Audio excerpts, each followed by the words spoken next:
Programang ito ay rated SPG. Striktong patnubay at gabay ng magulang ang kailangan. Maaaring may masiselang tema, lengguwahe, karahasan, sexual, horror o droga na hindi angkop sa mga bata.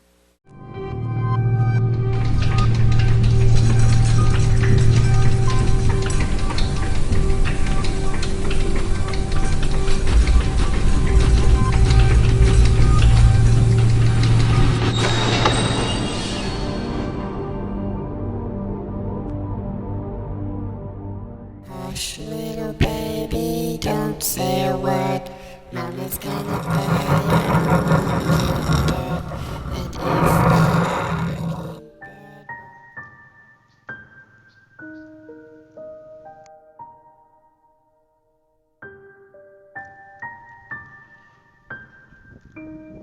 Ang istoryang ito ay pumapaikot sa buhay ni Jenna, isang mag-aaral sa West Hive High School kung saan ang mga may kaya lamang ang mga nakakapasok. Hindi naman mayaman sila Jenna. Nakapasok lamang siya dahil siya ay isang scholar. Hindi maiiwasan sa eskwelahan nito ang mga bully dahil nga sila ang may kaya naman.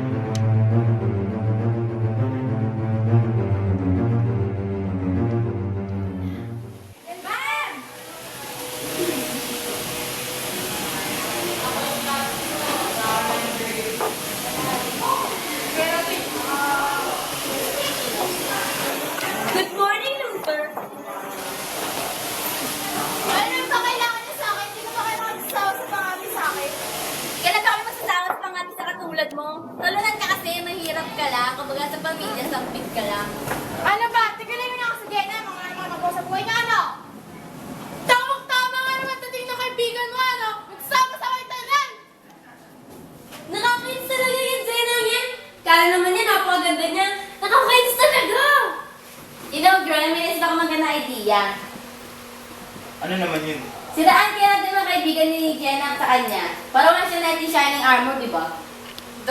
Paano naman natin gagawin yun? Simple lang. Di ba matagal na may gusto si Jenna kay Andy? Ba't di kaya natin paligawan si Rachel kay Andy? Para naman magalit si Jenna kay Rachel, di ba? Magandang idea yan. Sige, akong bahala kay Andy. Hello, Andy?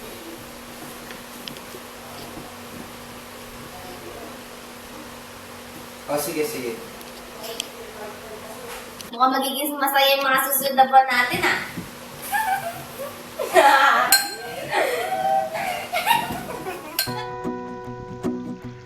Tulad nga ng napagplanuhan, niligawan ni Andy si Rachel at sa hindi naman inaasahang pagkakataon, gusto rin pala ni Rachel si Andy. Kaya hindi tumagal at sinagot din ni Rachel si Andy.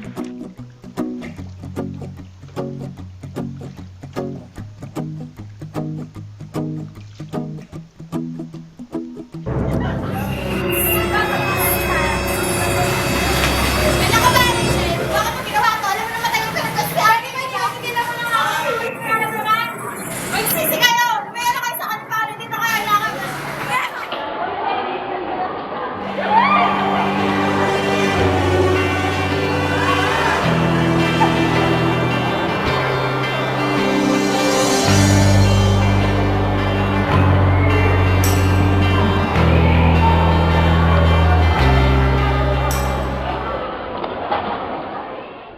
Patuloy pa rin pumapasok si Jenna sa paaralan.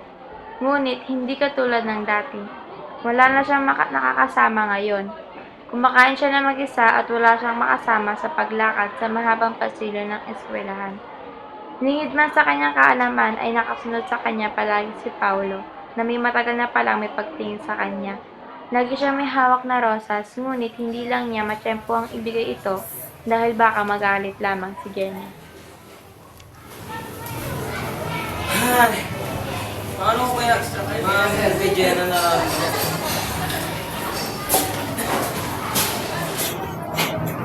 Madali lang yan. Gusto mo tulungan na namin.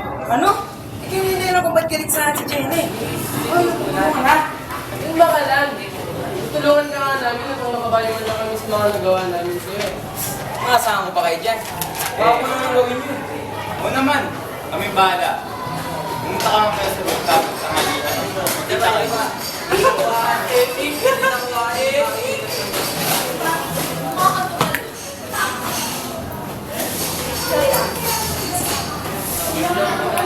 naman, magkaayos na kami ni Jenna. Kanina pa naghihintay si Paolo sa rooftop. Siguro ay sabi ito sa inaakala magkakaayos na sila ni Jenna. Paano? Ba't nandito ka? May tawag ka din ba? Sorry, Jenna. Kami nagpasakot. Ito lang, Jenna. Gusto ko naman yung paglaruan. Ang ginagawa niyo dito? Di ba kami lang sa dalawa dapat mag-usap? At ito gusto mo, Paolo? Tinutulungan. Jenna, nagkakamali ka. Hindi totoo yan. Hindi. Naku, Kaila, ikaw pa nga mismo nagsabi sa amin na pagdaroon ulit namin si Jenna, di ba? Mga manloko kayo, mga wala kayong puso. Ito lang naman kasing dapat sa'yo. Maging katawa-tawa at paglaruan ng mga tao. Papag-worry kami ni Abby. Para ano? Para maging kayo naman?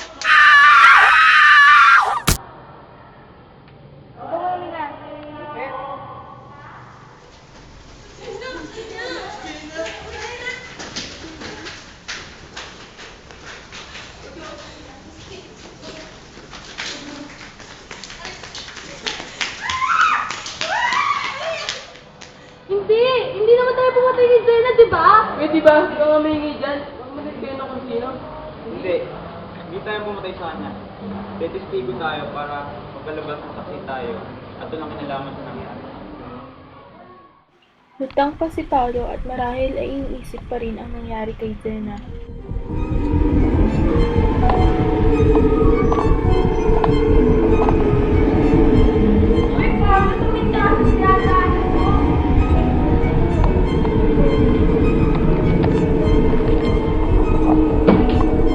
Bakit kayo nandito?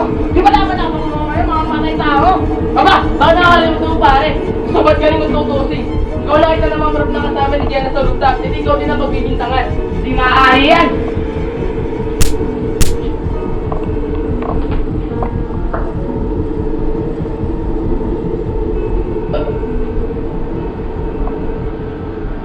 Ewan ko sa'yo. Gugustuhin ko pang mamatay. Di ba gusto mo makasama si Jenna? Di ba?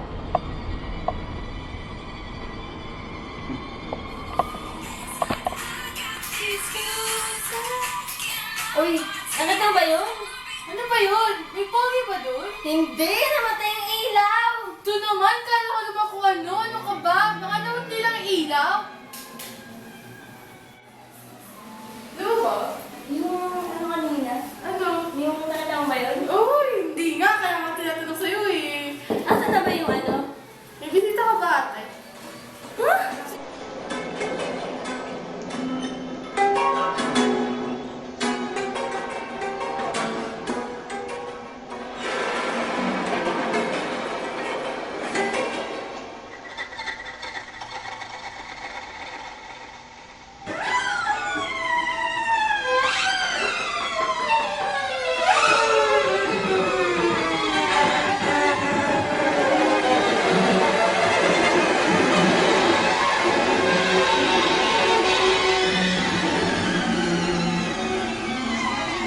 Jenna, ba't nandito ka? Di ba patay ka na? Pinakakala niyo mga wala kayong puso. Ngayon ako nang magtuturo sa inyo.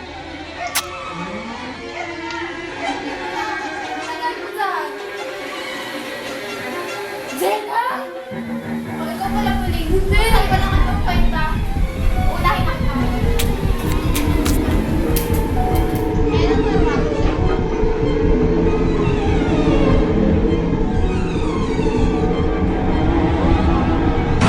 Jenna, tama na. Tigil mo na to. Please lang. Pinakinggan niyo ba ako din nagmamakaawa sa inyo? Hindi, di ba? Apat. Apat pa ang dapat kong paghigantihan.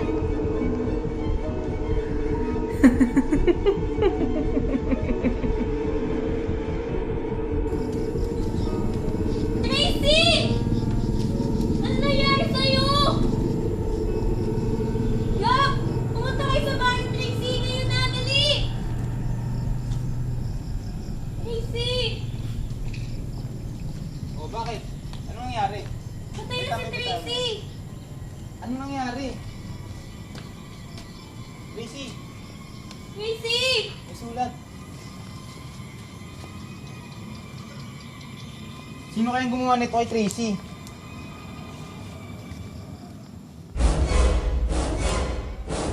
Isang linggo pagkatapos ng pagamatay ng magkapatid, pauwi ni sa Gabriel at Andy galing sa kanilang kaeskwela. Sino ay kumarang di Tracy? Ano ka ba naman? Baka naman kawalan yun ng mga magulang nila Tracy. Malay mo, inisa-isa sila kasi naiingit. Napakabutal naman nun. Hindi mo lang sila nakawala sa babae. Narinig mo ba yun? Tara, punta natin.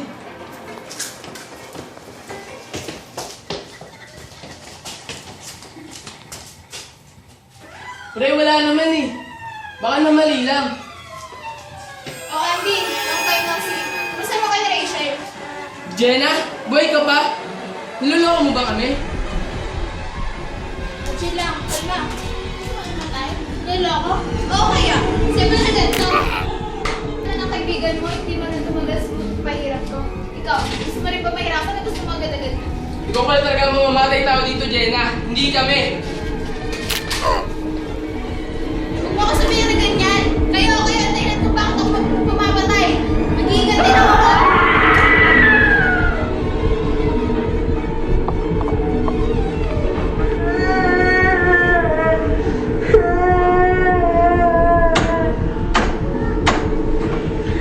May tao ba dyan? May tao ba dyan?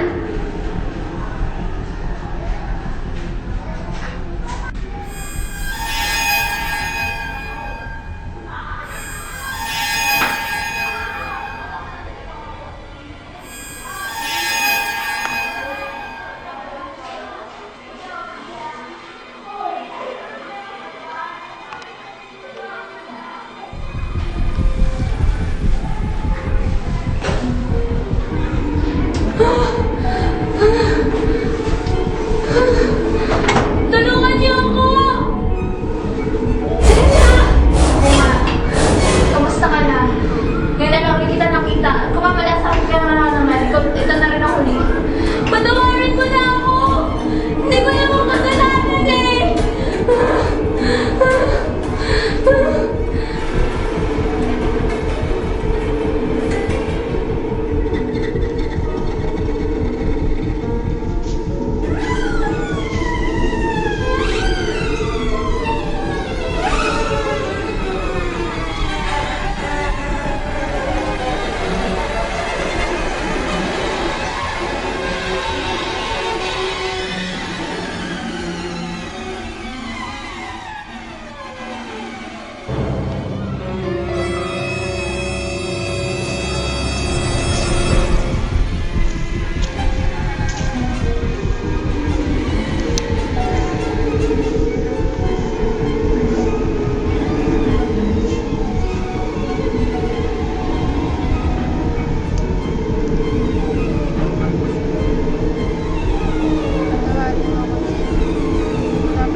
Best friend, kumusta ka na? Bakit mag-isa ka lang? Ikaw pala, Jenna. Ako? Ito, ayos na. Ikaw ba? Aba, nagana ka pa talaga akong kamusta. Hindi ka ba natatakot sa akin? Bakit naman ako matatakot sa'yo? Sino ka ba makakalakutan ko? Aba, pagsisihan mo lahat ng to. Sige na, umpisahan niyo na. Siguraduhin yung hindi makikilala niyo ba? Ah, anong binabalak mo, Jenna? Ba't di mo na ako patayin agad? Ba't di lang pa kayo paghahasa?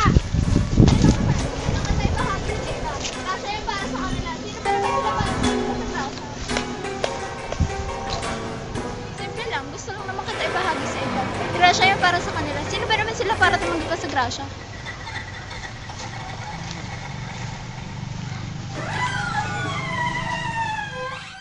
Sa paglakad niya ng palayo ay rinig niya ang mga sigaw ni Rachel at humingi ito ng tulong. Bumutak na ang luha ni Jenna. Hindi man niya gustuhin ito ay ito ang kailangan niyang panindigan. Sila ang dahilan kung bakit nasira ang pangarap ni Jenna. Tinatapat lamang ni Jenna ang mga pagpatay kung saan hindi sumusumpong ang kanyang kabansanan. Nilubos na niya ang natitira niyang mga oras sa mundo upang pabayarin ang mga taong naging dahilan nito. Sama tayo sa impyerno para kung bulubugin man ako ng konsensya ko, hindi na ako magsisisi sa pagpatay sa iba. Humihiling lamang si Zena ng simpleng buhay. Bakit hindi niya ito nakamit? Bakit kailangan pang humantong sa ginto? Maraming taong namatay, maraming taong nadamay, at maraming taong nagbayad para lang sa isang aksidente na hindi naman ginusto ng kahit sino. Naranasan nila ang lupit ng ganti.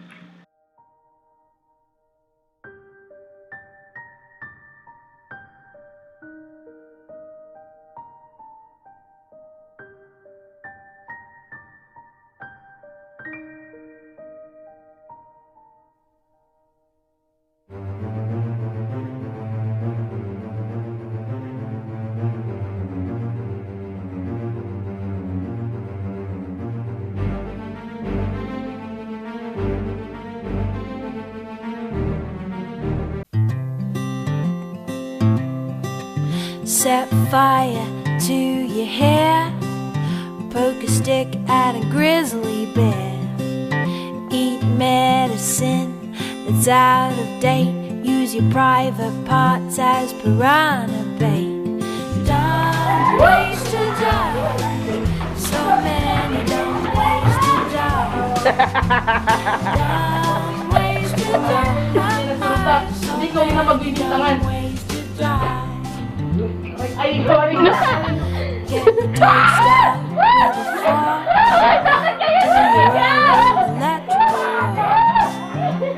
Kasi, Yourself on fire. Either too weak or refrigerated pie.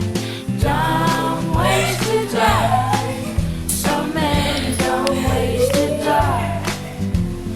Don't waste a time. So many don't waste a time. Invite a psycho killer inside. Scratch a drug dealer's brand new ride. Take your helmet off in outer space. Use a clothes dryer as a hiding place. Don't